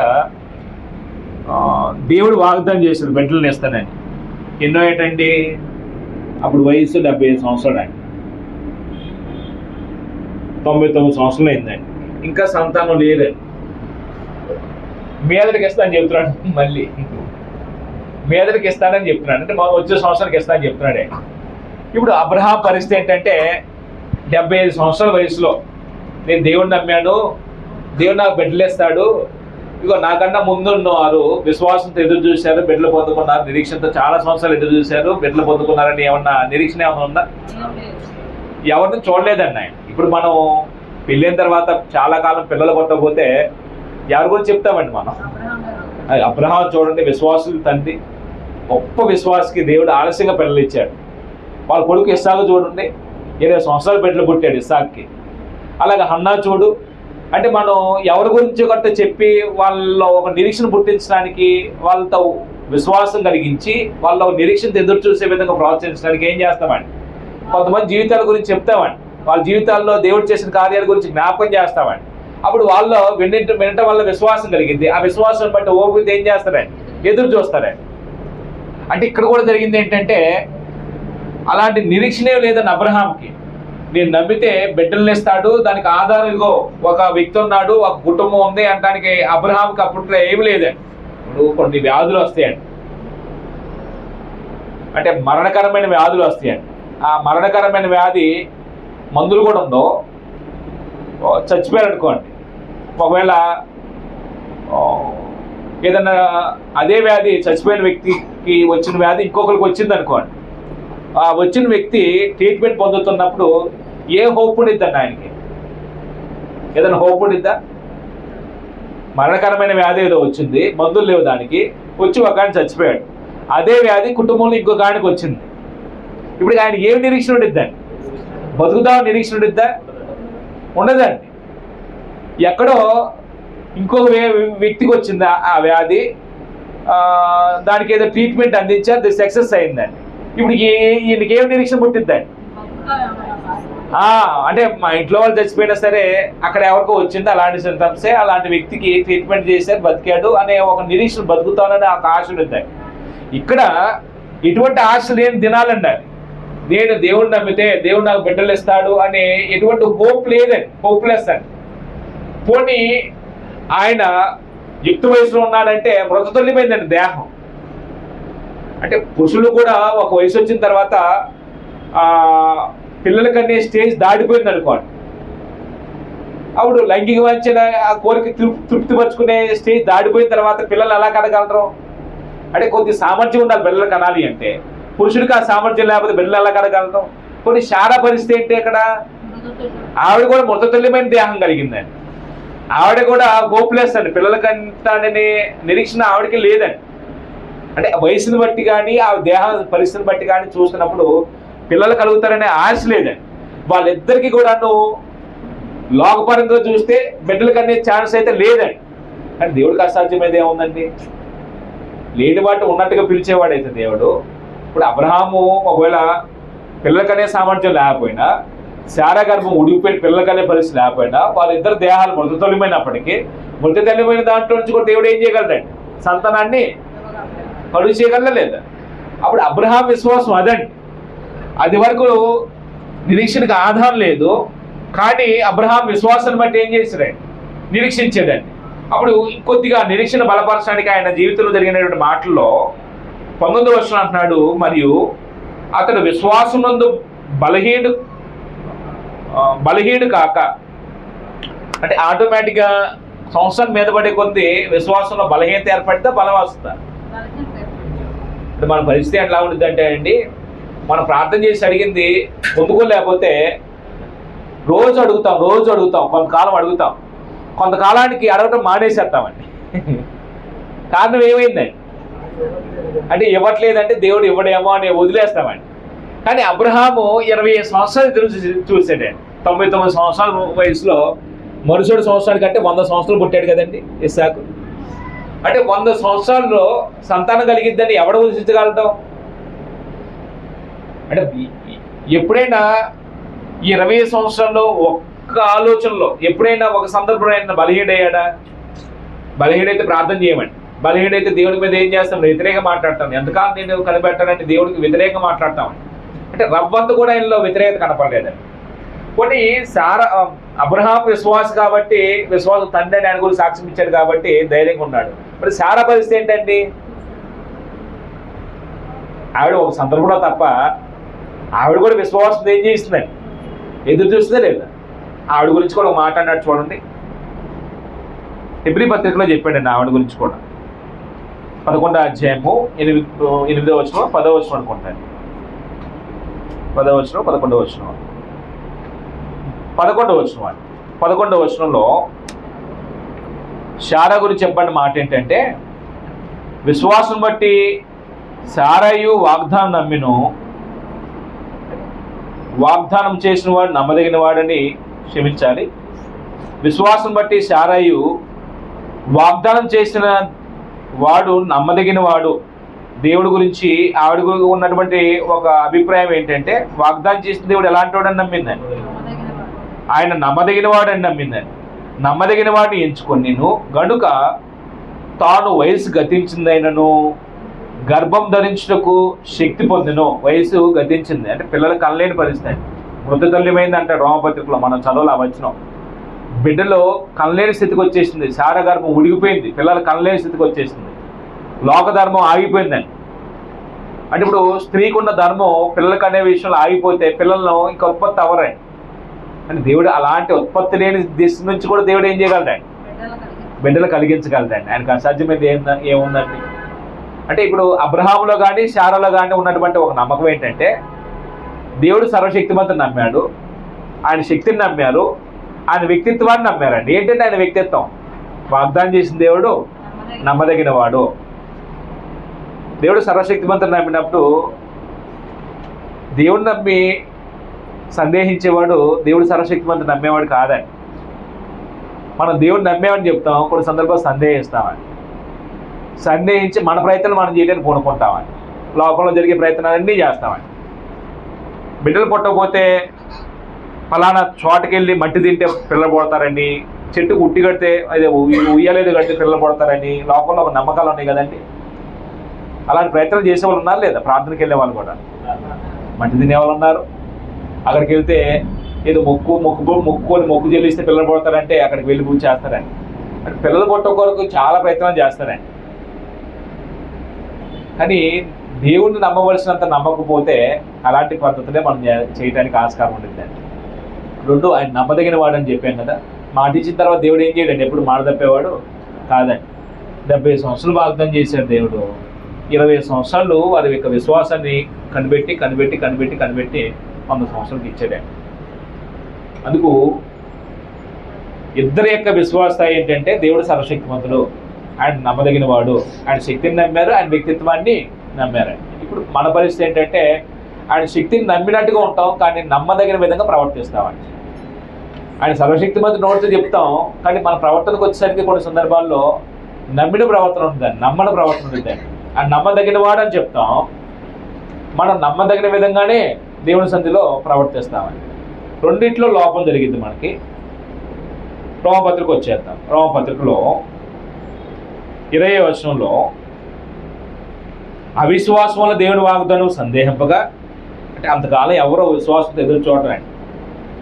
మనం అబ్రహాం దగ్గర నేర్చుకోవాల్సింది ఏంటంటే, అబ్రహాం నేర్పే పాఠం ఏంటంటే, నేను నిరీక్షణతో ఎదురు చూశాను. మనం కూడా ఓపికతో ఏం చేయాలండి? ఎదురు చూడాలండి. ఏమో మన విశ్వాసాన్ని పరీక్షిస్తున్నాడేమో. మనం చాలా అడుగుతున్నాం దేవుని దగ్గర.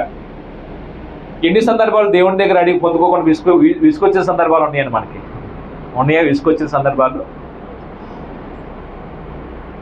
మనలో ఓ పాయింట్ మనలో అంటే బర్నింగ్ పాయింట్ ఒకటి ఉంటుందండి, మనం తగిలించే పాయింట్ ఒకటి ఉంటుందండి. ఏంటంటే 73వ కీర్తన ఎప్పుడైనా చదివితే సేమ్ మనం కూడా అలాగనే ఒక భావోజాలం కలిగిద్దండి. మనలో ఒక బర్నింగ్ పాయింట్ ఉంటుందండి, రగిలిపోతుంటుందండి.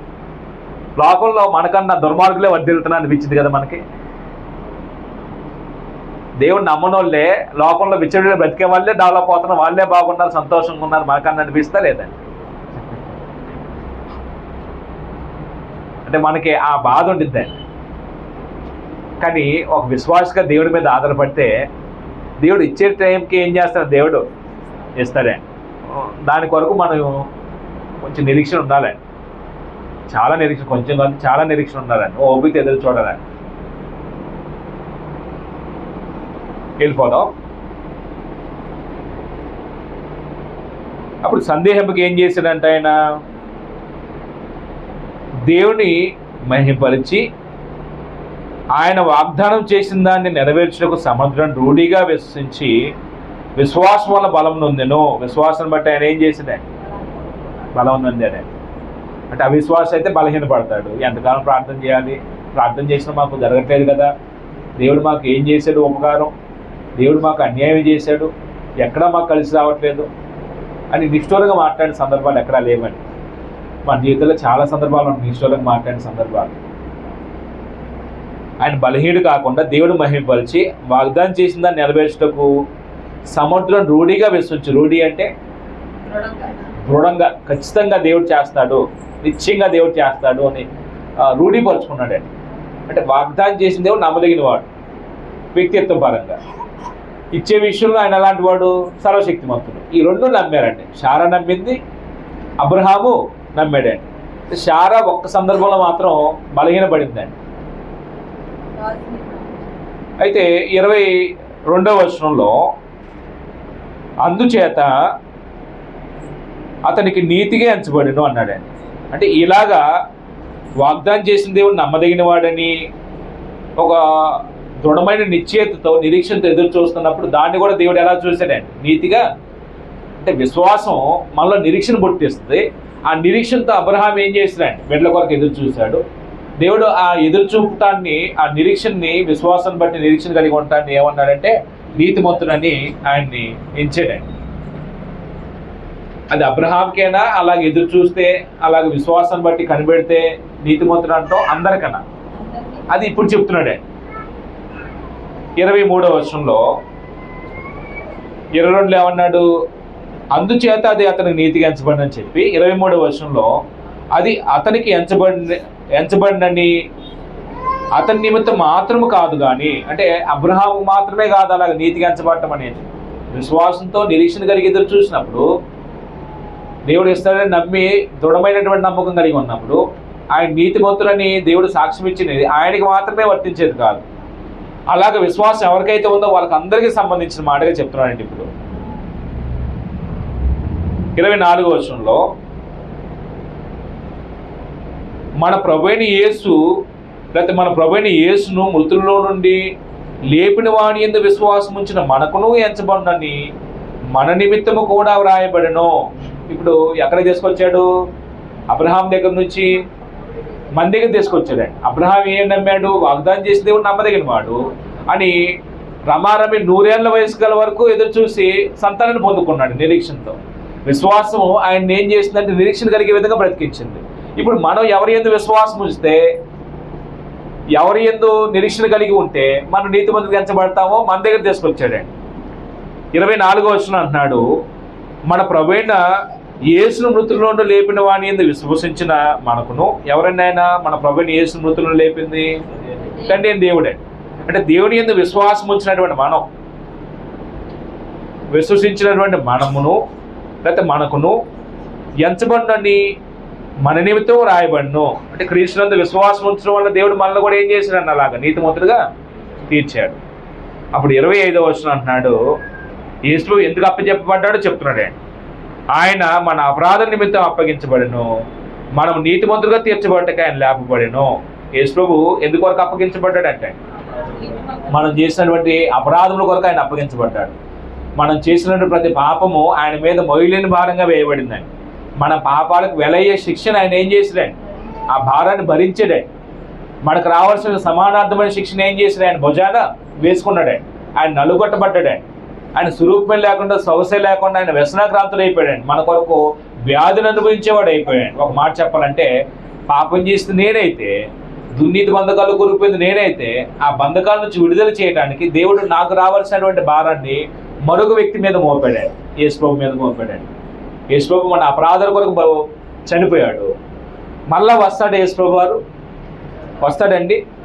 ఇక్కడ ఏమంటాడంటే, ఆయన మన అపరాధుల కొరకు అప్పగించబడి మనము నీతిమంతులుగా తీర్చబడ్డకి ఆయన లేపబడి ఎక్కడికి వెళ్ళాడండి? ఆయన తండ్రి కుడిపార్శ్వన ఆశ తండ్రి కుడిపార్శ్వన హెచ్చించబడ్డాడు.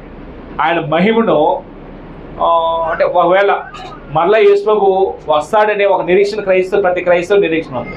ఎందుకు వస్తాడంటే మరలా అపరాధులైన వారికి శిక్ష విధించడానికి వచ్చేది, శిక్ష విధించడానికి కాదండి. తన కొరకు కనిపెట్టుకునే వారికి నిత్య జీవాన్ని వాగ్దానం చేశారు చూడండి. తన కొరకు కనిపెట్టే వారికి ఆ జీవాన్ని, నిత్య జీవాన్ని స్వతరించుకునే విధంగా వారిని తన వెంట తీసుకువెళ్ళడానికి వస్తాడండి. మరి ఈ భూమి మీద కొంతమంది ఆయన నమ్మలేదు, సువార్తకు లోబడలేదు, అవిధేయత చూపించిన వారు ఉన్నారు. అలాంటి వారికి దేవుడు యేసు ద్వారా న్యాయమైనటువంటి దండను విధిస్తాడే. అది మనం దశలోనికి 2వ పత్రిక చెప్పుకున్నాం చూడండి. ప్రభు ప్రత్యక్షమైనప్పుడు అంటే సువార్తకు లోబడిన వారికేమో దేవుని ఎరగని వారికి ప్రతిదండన అనే మాట చెప్పాడు చూడండి. యేసు ప్రభు యొక్క ప్రత్యక్షమైనప్పుడు సువార్తకు లోబడిన వాడంటే అన్ని జనులు లోకంలో సువార్తని రక్షించబడటానికి దేవుడు వాళ్ళ దగ్గరికి వాక్యం ప్రకటించినా సరే సువార్తకు మనుషులు ఏం చేయట్లేదండి, చాలామంది లోబడట్లేదండి, వేళాకోళం చూస్తున్నాడు. వాళ్ళకి ప్రతిదండన ఉందండి. ఒక రోజున దేవుడిని నమ్మేమని చెప్పుకొని క్రీస్తు యొక్క సంఘంలోకి వచ్చి కూడా జీవితాన్ని మార్చుకొని వాళ్ళు ఉన్నారు. వాళ్ళు దేవుడిని ఎరగని వారండి. దేవుడిని ఎరగని వారికి కూడా ఏముందండి, ప్రతిదండన ఉందండి. లోక సంబంధులు తప్పించుకోలేరు, క్రీస్తు సంఘంలోకి వచ్చి లోక సంబంధం బ్రతికేవాడు తప్పించుకోలేడండి. ఇద్దరికీ ఒక రోజున ప్రభు ప్రత్యక్షమైనప్పుడు ప్రతిదండన ఉంది అనే మాట చెప్తాడండి. అప్పుడు 25 వరకు అబ్రహాం విశ్వాసం గురించి మాట్లాడాడు. అబ్రహాం యొక్క విశ్వాసం గురించి ఇప్పుడు ముగిస్తాను నేను. టైం ఎంత అయిందండి?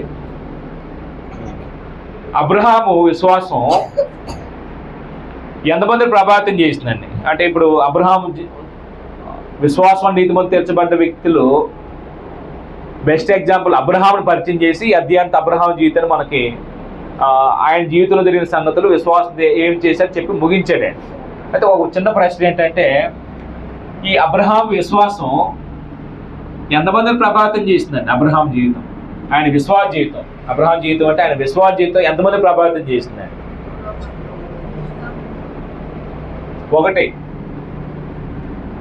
మొట్టమొదటి ఎవరిని ప్రభావితం చేసిందండి? అబ్రహాం యొక్క విశ్వాస జీవితం ఎవరిని ప్రభావితం చేసిందండి? ఎవరిని ఇన్స్పిరేషన్ చేసిందండి?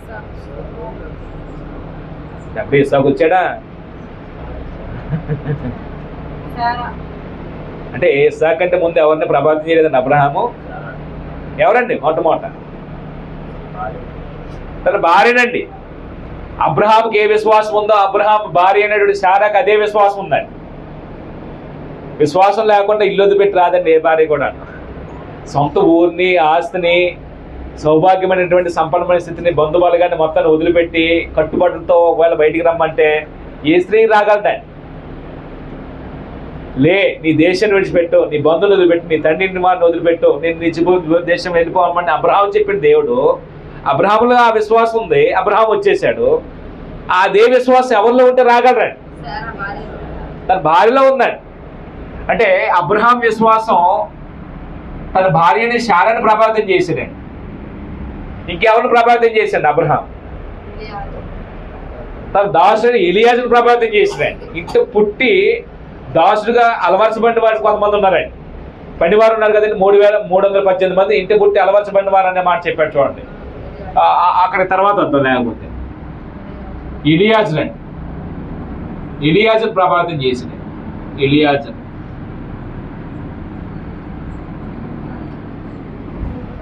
లోతు బంధించబడ్డప్పుడు ఆయన విడిపించడానికి తీసుకెళ్తాడండి. ఎవరిని తీసుకెళ్తాడండి? 318 మంది వెంట పెట్టుకుని వెళ్తాడండి. 5 రాజులు 4 రాజులు జయించలేకపోయారు, ఐగుప్తు రాజుల్ని, సొదొమ రాజులు 5 రాజులు వాళ్ళ కాల. ఇప్పుడు అబ్రహాం కూడా ధైర్యం ఏంటండి? అబ్రహాం కూడా ధైర్యం ఏంటండి? దేవుడు మా పక్షాన ఉన్నాడు, దేవుడు మాకు సహాయం చేస్తాడు. స్వజనులు ఆపదలో ఉన్నప్పుడు వారి యొక్క రక్షణ కొరకు అబ్రహాం ఏం చేసిందంటే లోతు సంబంధించిన వారందరూ విడుదల చేయడానికి 318 మందిని ఇంటి పుట్టి అలవర్చబడిన వారండి వీళ్ళు. అబ్రహాంకు ఉన్నటువంటి విశ్వాసం వీరిలో కూడా ఉంది కాబట్టి ధైర్యంగా అబ్రహాం వెంట ఏం చేశారండి? యుద్ధం చేయడానికి వెళ్ళారండి. అంటే గొప్ప రాజ్యమేం కాదు వాళ్ళది అబ్రహాం సంబంధం, రాజులను వెళ్ళినటువంటి వ్యక్తులే కాదండి, రాజ్యాన్ని జయించినటువంటి అప్పటి వరకు పరిస్థితి కాదండి, సామాన్యమైనటువంటి విశ్వాస జీవితం. కానీ విశ్వాసాన్ని బట్టి ఏ కార్యమైనా జరిగించగలరు, దేవుడు తోడుగా ఉండటానికి ఇదే బెస్ట్ ఎగ్జాంపుల్ అండి. అంటే 318 మందిలో అబ్రహాంకున్న విశ్వాసాన్ని ఏం చేశారండి? వాళ్ళు కూడా ప్రభావితులు అయ్యారండి. ఇంకెవరు ప్రభావితం చేసింది అబ్రహాం? మీకు తెలిసిన వ్యక్తులు ఎవరు ఉన్నారా? అబ్రహాం ఇంకెవరు ప్రభావితం చేసిందండి? కొడుకైనటువంటి ఇస్సాకును ప్రభావితం చేసింది. ఇస్సాకు. ఇంకెవరున్నారండి? ఇంకెవరు లేరా? అంతేనా అబ్రహాం ప్రభావితం చేసిన వ్యక్తులు విశ్వాస జీవితాన్ని? యాకోబుతో కూడా అబ్రహాము సహవాసం కొనసాగిందండి. ఎంతకాలం కొనసాగిందండి? 15 సంవత్సరాలు అండి. అబ్రహాం 175 సంవత్సరాల వయసులో బ్రతికితే 175 సంవత్సరాల వయసులో చనిపోతే ఇస్సాకు 60 ఏళ్ళప్పుడు అంటే 40 ఏళ్ళప్పుడు వివాహం అయిందండి. 60 ఏళ్ళు పుట్టాడండి. 60 ఏళ్ళు పుడితే ఇస్సాకు ఈ అబ్రహాం వయసు ఎంత అండి? 160 సంవత్సరాలు. అంటే 60 సంవత్సరాల వయసులో ఇస్సాక్కి యాకోబు ఏశావులు కావులు రాస్తారు కదా, 60 సంవత్సరాలే కదండి. 40 సంవత్సరాల వయసులో పెళ్ళి అయిందండి ఇస్సాక్. 20 సంవత్సరాలు పిల్లలు లేరండి. అప్పుడు 60 సంవత్సరాలు పిల్లలు పుట్టారండి. అప్పుడు అబ్రహాం వయసు ఎంత అండి? ఇస్సాక్ 60 సంవత్సరాలు వచ్చేసరికి 60 ఈ యొక్క 100 160 సంవత్సరాలు అండి. అప్పుడు 160 సంవత్సరాలు. ఈయన బతికిన కాలం ఎంత? 175 సంవత్సరాలు అండి. కాబట్టి 175 నుంచి 160 తీసేస్తే ఈ 15 ఏళ్ళు అండి. 15 ఏళ్ళ యొక్క ప్రభావం, అబ్రహాం యొక్క ప్రభావం ఇదిగో యాకోబు మీద పడిందండి. అందుకే అబ్రహాం జీవితంలో జరిగిన సంగతులు ఇస్సాకు జీవితంలో కనబడతాయి, యాకోబు జీవితంలో కూడా కనబడతాయండి. బలి అర్పించడం కానీ, ప్రతి స్థలం వెళ్ళి బలిపీఠం కానీ బలి అర్పించడం కానీ, పదవంతి ఇవ్వటం కానీ, దేవునితో ప్రార్థన చేయటం కానీ ఏకాంతంగా, వీళ్ళిద్దరూ ఇక్కడి నుంచి నేర్చుకుందండి. ఇంకెవరి మీద ప్రభావితం చేసింది అబ్రహాం?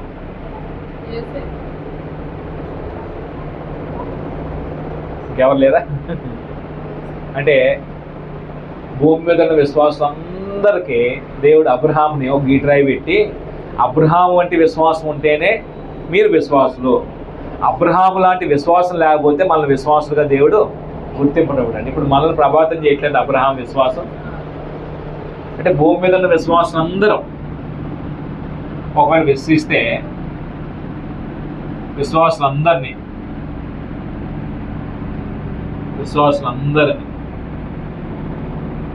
నమ్మితే మనల్ని అని రాసుకుందాం, మనల్ని.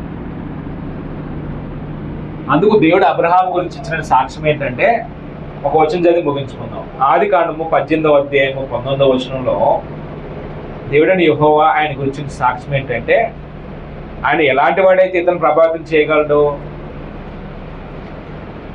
18వ అధ్యాయం 19వ వచనంలో చూడండి, అబ్రహాం గురించి దేవుడని యెహోవా ఇచ్చిన సాక్ష్యం ఏంటంటే, తన తర్వాత అంటే అబ్రహాము గొప్ప విశ్వాసి.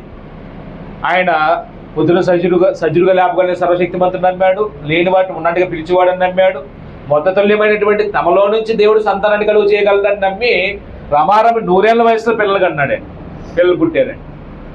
అంటే అవిశ్వాసం వల్ల ఎక్కడ బలహీన కాలేదండి, ఎక్కడ కూడా అవిశ్వాసం రాలేదు, ఎక్కడ ఆ విశ్వాసంలో బలహీన కాలేదండి.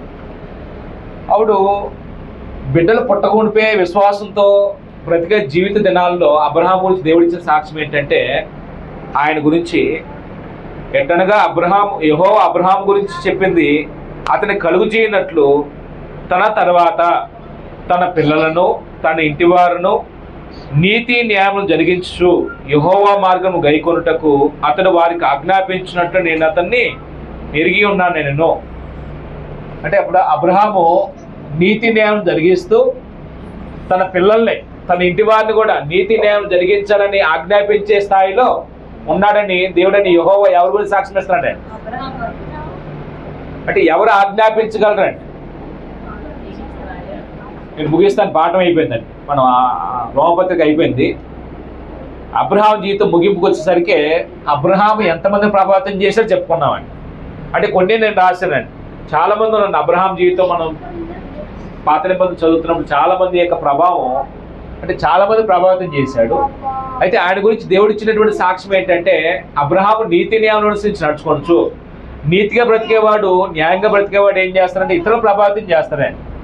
తన పిల్లల్ని తన ఇంటి వారిని నీతి న్యాయంలో జరిగించాలని ఆజ్ఞాపించే స్థాయిలో ఉన్నాడండి అబ్రహాం. అంటే ఆజ్ఞాపించాడు అంటే ఏ స్థాయిలో ఉన్నాడండి? అబ్రహాం? కుదిరితే పాటించండి అని చెప్పే స్థాయా, లేకపోతే ఖండితంగా ఆజ్ఞాపించే స్థాయిలో ఉన్నాడా? తప్పు చేస్తున్నాడు అన్న, తప్పురా, ఇది దేవుడికి విరుద్ధంగా చేస్తున్నాడు అన్న, నువ్వు చేయకూడదు ఇది అని ఆజ్ఞాపించే స్థాయిలో ఉన్నాడా? బతిలాడుకునే స్థాయిలో ఉన్నాడా? ఇప్పుడు మన పరిస్థితి ఏమైందండి? మన పరిస్థితి ఏమైందండి? అబ్రహాము యొక్క విశ్వాసానికి మన విశ్వాసానికి వ్యత్యాసం చాలా ఉంది. అబ్రహాము దేవుడి నీతిని న్యాయాన్ని అనుసరించి నడుచుకుంటూ తన ఇంటి వారికి తన పిల్లలకి ఆజ్ఞాపించే స్థాయిలో ఉన్నాడు. ఆజ్ఞాపించాడు అంటే ఎవరు ఆజ్ఞాపించగలరు? జీవించేవాడు ఆజ్ఞాపించగలరు, లోపల లేని వ్యక్తి ఆజ్ఞాపించగలరు. నీతిగా బ్రతికేవాడు నీతి గురించి మాట్లాడగలడు, న్యాయంగా బ్రతికేవాడు న్యాయం గురించి మాట్లాడగలడు. నీతి లేని వ్యక్తి, న్యాయంగా బ్రతకలేని వ్యక్తి నీతి గురించి న్యాయం గురించి తన పిల్లలకి ఏం చేయలేడు, చెప్పలేడండి. ఒకవేళ చెప్పినా నాన్న తప్పురాని బొజ్జగించడానికి ప్రయత్నం చేస్తాడు. రెండోది, అబ్రహాం ఆజ్ఞాపించే స్థాయిలో ఉన్నాడు, దేవుడని యెహోవా సాక్ష్యం ఇస్తున్నాడు. ఇప్పుడు సిచ్యువేషన్ ఏమైందంటే ప్రస్తుతం మన కుటుంబ వాతావరణంలో మన కడుపును బిడ్డలనే మనం ఏం చేయాల్సి వస్తున్నాయి? బతిలాడుకోవాల్సి వస్తున్నాయి. అంటే పూర్తిగా భిన్నమైపోయిందండి. మరి సమాజం ఎలా బాగుపడుతుందో నాకైతే తెలియదు. అబ్రహాము కొడుకు ఇస్సాకు అబ్రహాం మాట వింటాడు. 4 ఏళ్ళు వచ్చినా, నాన్న నాకు ఆ అమ్మాయి నచ్చింది, నేను చేసుకుంటాను, నువ్వు చేస్తే లేకపోతే నేను చేసుకుంటాను అనలేదండి. ప్రతి విషయంలో తండ్రికి ఏమయ్యాడే? లోబడ్డాడే. ఈ లోబడే తత్వం మన కుటుంబాల్లో మన పిల్లల్ని లోబడే వాతావరణం మన పిల్లలు అవ్వట్లేదండి. మరి ఎక్కడ ప్రాబ్లం అవుతుందో మనకు అర్థం కావట్లేదండి. మనతో పాటు ప్రార్థనకు వస్తున్నారు, మనతో పాటు చిన్నప్పటి నుంచి వాక్యం వింటున్నారు, కానీ మన మీద ఏమవుతున్నారండి? పిల్లలు తిరుగుబాటు చేస్తున్నారండి. ఇప్పుడు ఎన్ని కుటుంబాల్లో తండ్రి ఏదైనా మాట అంటే మాట అనే సంస్కృతి వచ్చిందండి ప్రస్తుతం. మన బిడ్డల్ని ఏదైనా మందలించే విధంగా ఒక మాట అంటే తిరిగి మాట అనే స్థాయిలోకి మనం ఎదిగామండి. వచ్చారు కదండి. మరి మనం ఎక్కడ ప్రాబ్లం వస్తున్నాయి ఏమండి? ఒకటి, సోదరులు చెప్పినట్టుగా మనం కరెక్ట్గా ఉండకపోవటం. 2, మనతో మన దగ్గరికి వస్తున్నా వాళ్ళ మనసులో ఏమున్నాయో మనం గుర్తించలేకపోవటం అండి. ఇప్పుడు మనం ఏమనుకుంటామంటే మనతో ప్రార్థనకు వస్తున్నారు కదా, వాక్యం వింటున్నారు కదా అనుకుంటున్నామండి. కానీ వాళ్ళ మనసులో ఏమున్నాయో, వాళ్ళ మనస్తత్వాలు ఏంటో మనం ఏం చేయలేకపోతున్నాం, తల్లిదండ్రులుగా గుర్తించలేకపోతున్నామండి. అంటే వాళ్ళతో స్నేహభావం మెలగలేకపోతున్నాం. వాళ్ళ అభిరుచులు ఏంటో, వాళ్ళు ఎలాగ దేవుని మార్గంకి ఇష్టపడి వస్తారో దాన్ని మనం పసిగట్టి ఆ మార్గంలో వాళ్ళని ఏం చేయలేకపోతున్నామండి. అంటే మనం ఒక నియంతలాగా ఉండి ఆర్డర్ వేస్తాం అంతే. తండ్రిగా తల్లిగా ఏం చేస్తామంటే ఆర్డర్ వేస్తాం అంతే. కానీ వాళ్ళకి తీసుకొచ్చే మార్గం ఏందో మనకి సరిగ్గా మనం ఏం చేయలేకపోతున్నాం, దాన్ని అర్థం చేసుకోలేకపోయాము. చాలా కుటుంబాలు ఇదే ప్రాబ్లం అండి. పాపం చాలామంది బిడ్డలు కానీ తల్లిదండ్రులు ఏడుస్తున్నారండి. ఒకటి కాదండి, చాలా కుటుంబాలు నేను చూస్తున్నప్పుడు అరుదండి. ఎక్కడైనా బిడ్డల విషయంలో బాధపడిన తల్లిదండ్రులు ఉన్నారంటే అరుదండి. నేను నా అనుభవంలో 10 సంవత్సరాలు నా అనుభవం. నేను తిరిగిన కుటుంబాలు ఎన్నో మహాయితం ఒకవేళ 2,000-3,000 కుటుంబాలు చూసుంటానేమో మహాయితే తిరిగినాయి. అంటే నాకంటే మీకు ఎక్కువ అనుభవాలు ఉంటాయండి తల్లిదండ్రుల దగ్గర. అంటే ఒకటి, తల్లిదండ్రులు ఇద్దరు ఒకే విశ్వాస స్థాయి అయితే, ఇద్దరు మాట ఒకటిగా ఉంటే అప్పుడు పిల్లల భవిష్యత్తు చాలా జాగ్రత్తగా ఉండిద్దండి. పిల్లల భవిష్యత్తు కొంచెం క్రమంగా ఉండిద్దండి. ఈ తల్లిదండ్రులు అబ్రహాము శారా ఇద్దరు ఎప్పుడు ఎడమోహం పెడమోహం, దాన్ని ఏమంటారంటే అస్తమానం వీళ్ళిద్దరి మధ్య ఎప్పుడు వివాదాలు జరుగుతున్నాయి అనుకోండి. ఎటువంటి తెడ్డమనే విధంగా వాతావరణం ఉందనుకోండి. ఈ ప్రభావం ఎవరి మీద పడిపోయిందండి? పిల్లల మీద పడిద్దండి. అంటే ఈ ప్రభావం పిల్లల మీద పడ్డప్పుడు పిల్లల తల్లిదండ్రులు గౌరవించరండి, తల్లిదండ్రుల మాటకు విలువ ఇవ్వరండి, తల్లిదండ్రులు లెక్క చేయరండి. అంటే ఇది చాలా చాలా మన సున్నితమైన అంశం. నేను మీకన్నా చిన్న వయసుకుంటే మీకన్నా అనుభవజ్ఞుడు కాదు. మనం చేసే చిన్న పొరపాటు ఏంటంటే, భార్యాభర్తలైనటువంటి తల్లిదండ్రుల స్థానంలో ఉన్నటువంటి వారు పిల్లల ముందే దెబ్బలాడుకోవటం అనేది, పిల్లలకు మనం ఏం చేస్తున్నామండి, వాళ్ళ మాటని గౌరవింపబడకుండా మనల్ని మనం ఏం చేస్తున్నామంటే వాళ్ళ దగ్గర స్థాయిని తక్కువ చేసుకుంటున్నామేమో. అందుకే నాకు వాక్యం చెప్పిన ఓ మాట చెప్పాడండి, నాకు ఇప్పుడు గుర్తుంది. మీకు గుర్తుందమ్మా? భార్య ఏదైనా తప్పు చేసినప్పుడు వెంటనే పిల్లల ముందే మనం ఏం చేస్తామండి, కోప్పడేస్తామండి. కానీ అక్కడ కోప్పడకూడదంటే అండి, కంట్రోల్ చేసుకున్నప్పుడు అంటే కంట్రోల్ చేసుకొని పిల్లలు పడుకున్న తర్వాత రూమ్లో అప్పుడు మాట్లాడాలంటే నువ్వు ఈ తప్పు చేసావు, ఈ తప్పు అది చేయకూడదు, అలా మాట్లాడకూడదు, అలా చేయకూడదు. కానీ మనకు ఎమోషనల్ కదండి, అంటే మనకు కాదు నాకు ఎమోషనల్ కదండి. నేను ఒక పాట నేర్చుకున్నాను అబ్రహాం దగ్గర. ఈ రోజున అబ్రహాం జీవితం గురించి 100 సార్లు విన్నామండి, మనం 100 సార్లు ఇతరులు చెప్పి ఉంటామండి, అవును కదండి. అంటే మనం వీక్ మైండ్ ఏంటంటే మనం ఆజ్ఞాపించే స్థాయిలో ఉండలేకపోతున్న కారణం ఏంటంటే లోపం మనలోనే ఉంది. ఎందుకు వచ్చింది ఈ లోపం అంటే మనమే పిల్లలకి ఏం చేసామండి, ఎక్కడో లోకం అయిపోయాం. ఎక్కడ లోకం అయిపోయామంటే ఆ తల్లిదండ్రుల సంబంధ బాంధవ్యాల దగ్గర ఏమైపోయామండి, లోకం అయిపోయాం.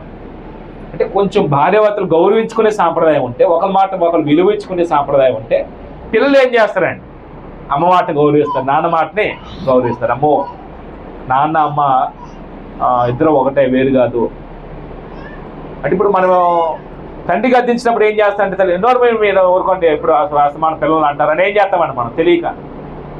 అంటే పిల్లల మీద ప్రేమ ఉంటుంది, కానీ భర్త నోరు మూయించి పిల్లల్ని ఏం చేస్తామండి దగ్గర తీసుకుంటారు తల్లి. ఇప్పుడు ఆ తండ్రి పిల్లల మనసులో ఎలా కనబడతాడండి, విలన్ అవుతాడండి.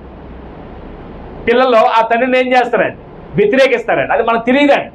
అంటే బిడ్డల మీద ఉన్న ప్రేమతో ఏం చేస్తామంటే మీ నోరమేంటి మీ తెలియదు, ఎప్పుడు పిల్లలు కోపడతారు. అదే తప్పు చేశాడు, తండ్రి మందలిస్తున్నాడు, మందలించినప్పుడు తల్లి ఏం చేయాలండి, తప్పుడని అలా చేయకూడదు కదరా అని తండ్రికి ఒకే భావంతో ఒకే విధంగా తండ్రి తల్లి ఇద్దరు ఒకటేనే భావన పిల్లల్లో కలిగజేయాలండి. కానీ అక్కడ మనం చేసే చిన్న పొరపాటు ఏంటంటే తండ్రి నోరు మోయిస్తాం, పిల్లలు మన దగ్గర చేర్చుకుంటామని. తండ్రి తల్లి అయినా చేసే పొరపాటు అదండి. అంటే ఇలాంటి మన జీవితంలో మన పిల్లల్ని ఆజ్ఞాపించే స్థాయిలో లేకపోవడానికి చాలా కారణాలు ఉన్నాయి. నేను 1-2 చెప్పానండి. ఎక్కడ పొరపాటు జరుగుతుందో మన పిల్లలు చిన్నప్పుడు ఒకవేళ మన ఆధీనంలో ఉన్న ఇప్పుడు పెరుగుతున్నటువంటి టెక్నాలజీని బట్టి, పెరుగుతున్న జ్ఞానం బట్టి మనకి దొరకరండి, మనకు అందరండి. ఇంకా మన స్థాయికి అందరి స్థాయిలో వెళ్ళిపోతారండి. మరి మన పిల్లలు ఒకవేళ మన మార్గంలో లేకపోతే, అంటే మనం దేవుడి మార్గంలో ఉన్నాం, రైట్, తల్లిదండ్రులుగా మనం దేవుడి మార్గంలో ఉన్నాం. మరి మన పిల్లలు దేవుడి మార్గంలో లేకపోతే సంఘంలో పెద్ద అవుతామండి. కుటుంబాన్ని ఏలుకోలేని వాడు సంఘాన్ని ఏం చేయలేడంటే, ఏలుకోవటానికి అర్హుడు కాదంటే. సంఘ పెద్ద అవ్వాలంటే కుటుంబాన్ని కూడా ఏం చేసిన వాడే ఉండాలండి, బాగా ఏలుకునేవాడే ఉండాలండి. అబ్రహాం జీవితం అది మనకు పాఠం నేర్పుతుందండి. నేను రక్షించబడ్డా, నా భార్య రక్షించబడితే మేము బతికి చాలనుకుంటే మాత్రం, పిల్లల గురించి ఆలోచించబోతే మాత్రం మన భవిష్యత్తు నాశనం చేసిన మనం అవుతామండి. మన పిల్లల విషయం దేవుడికి ఒక రోజున ఏం చేయాలండి, లెక్క చెప్పాలండి. అబ్రహాం అన్నాడు, ఇగో నేను నీతి న్యాయాలను అనుసరించి నడుచుకున్నాను, నా కొడుకుని నా మనవుని నీతి న్యాయాలను అనుసరించి నడుచుకున్నదే పెంచుకున్నాను. అబ్రహాంకి ఏ విశ్వాసం ఉందో, నిరీక్షణ ఉందో, ఇస్సాకు అదే విశ్వాసం నిరీక్షణ, యాకోబుకు అదే విశ్వాసం నిరీక్షణ. అది హెబ్రీకి అంతకథ చెప్పినటువంటి స్టేట్మెంట్ అండి. వారు విశ్వాసం కలిగిన వారే మృతి పొందారండి. అంటే ఆ విశ్వాసం అనేది మన ద్వారా మన పిల్లలకి సంక్రమించాలండి, మన పిల్లలకి రావాలండి. ఆస్తి వస్తుంది, ఆస్తితో పాటు దానికన్నా విలువైన భక్తి రావాలండి, విశ్వాసం రావాలండి. ఒకటి ఈరోజు నేనైనా మీరైనా మన కుటుంబ వాతావరణాలు చూసినప్పుడు భక్తిగల కుటుంబాలుగా ఏర్పడాలంటే దేవుని యందు అబ్రహాం ఎలాంటి విశ్వాస జీవితాన్ని కనబరిచాడో అలాంటి విశ్వాస జీవితాన్ని మనం కలిగి ఉంటే, ఆ విశ్వాస సహకారిగా ఉండాలి. భార్య సహకారిగా ఉందా లేదా, అబ్రహాం ఇద్దరు సహకరిస్తే ఒక అద్భుతమైన కుటుంబాన్ని కట్టుకోవచ్చు. అంటే ఒకరు ఆత్మసమ బ్రతుకుతూ ఇంకొకరు శరీర సంబంధాలుగా ఉంటే మాత్రం ఆత్మసంబంధ కుటుంబం కట్టుకోవడానికి చాలా కష్టమండి. పిల్లలు శరీర సంబంధులు అవుతారే. మీ అందరికీ వందనాలు తెలియపరుస్తూ ముగిస్తున్నాను.